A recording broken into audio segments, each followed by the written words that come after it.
dogs. Right? Why? Because they get in they do illicit sex with partners all over the place in public. Yeah. So that's the problem with dogs. Okay, it's like, what was the pasuk about? I forgot. Lo savo es, don't have like znus, don't have a woman, running around having sex with everybody,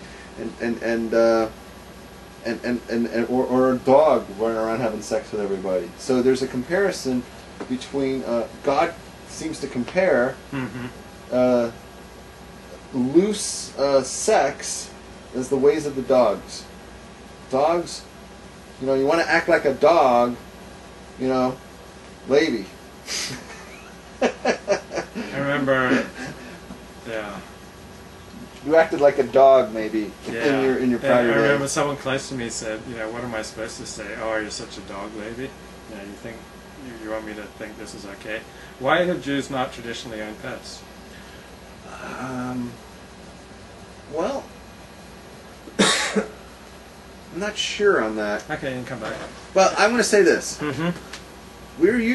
Like in Europe, we were very poor. So, like, the idea of another mouth to feed might have been like, whoa, we can't do that, We have, like, 11 kids we got to feed, and we're having enough trouble feeding them. Like, you ever see the Monty Python skit with the Catholics and the 100 kids? Yeah. Could you pick that one up? When she has all the babies. Yeah.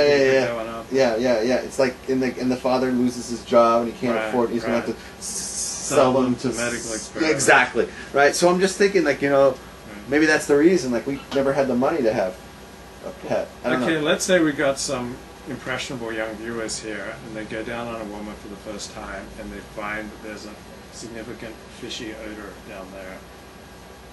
What do you tell them?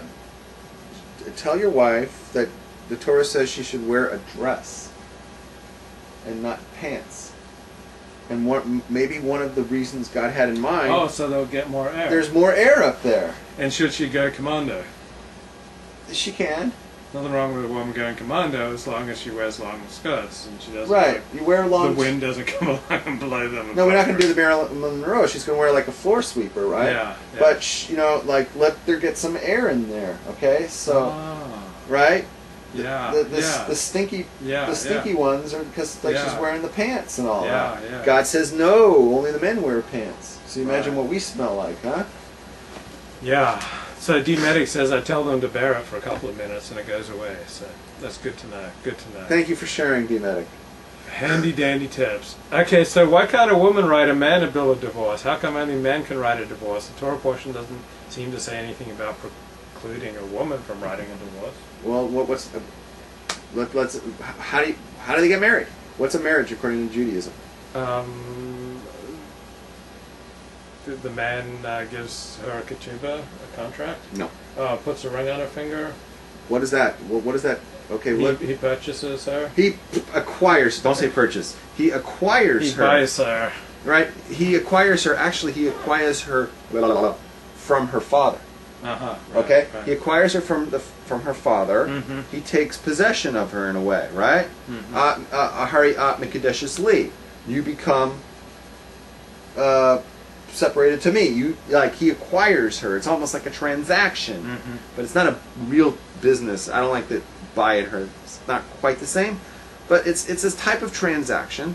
So it's in his possession. He's the ball. You hear that a lot. He's the ball. He's the owner, right? So therefore, it's for him to get rid of, to put her on waivers. It's for him to release her, to be picked up by another team, right? It's not for the player to go, I quit. You can't do that, like in the NBA or in the NFL, right? You can't have, like, what's the guy's name? The quarterback for the Bengals, Carson Palmer, who wanted to be traded, and the Bengals wouldn't trade him. So that's it. Retired.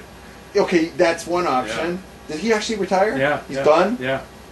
Right. But he can't, cut them off and go play for the Jets. Right. He can't do that. Right.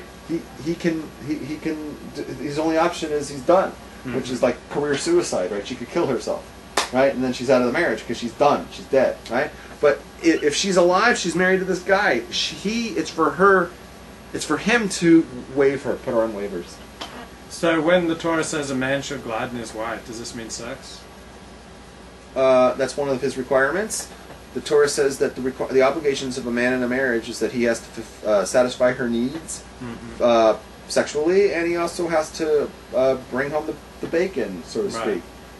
You know. So a lot of our viewers are probably getting ready to go to Uman, and many of our viewers may be in like friends with benefits type of relationships. So it's important that you have this discussion about what is the nature of your relationship, and have sort of agreements about your relationship before you go to Burning Man, before you go to Uman. For instance, like talk about questions like this: is it okay for your partner to interrupt you having sex with someone else to get support from you, emotional or otherwise? If it's not okay, can you be specific as to when it would be okay to interrupt you? So is it okay for your partner to interrupt you spending non-sexual time with someone else for emotional support or otherwise? So have these relationship conversations before you go to Uman or before you go to Burning Man. What is all that about? Just like so that people could really know the status of their relationship. Why so would you say all this stuff in regards to Uman? Isn't that where Rebbe Nachman is buried? Right, but many people go. I remember reading a letter to Heave magazine. This guy says, you know, I went on a trip to Uman, you know, to see where Rebbe Nachman was buried, but I ended up making a porn movie. Oh, is that what this is all in reference to? Well, just because you have a way of slamming an entire, you know, huge group of people based on the action of one person. I'm not slamming anyone. I'm saying, folks, have these relationship agreement conversations before you go. So important. You know what else is important? The kiddies stay off the crack and they stay in yeshiva. All right, we'll catch you next week, folks. And we'll just make one last check in the chat room, and nothing. So Gregor said he found with cutting out masturbation and just doing it once a week. That's Demetic. Kept it alive, kept the excitement alive. Okay. And wait, but somebody asked a question. What's wrong with being a fraternity guy? He's in a frat. I forgot that. Open mouth, enter foot. Brandon's in a frat, and I made a joke like if you're like some fraternity boy, you don't want to go down on her or something like that. All right, you got me, Brandon.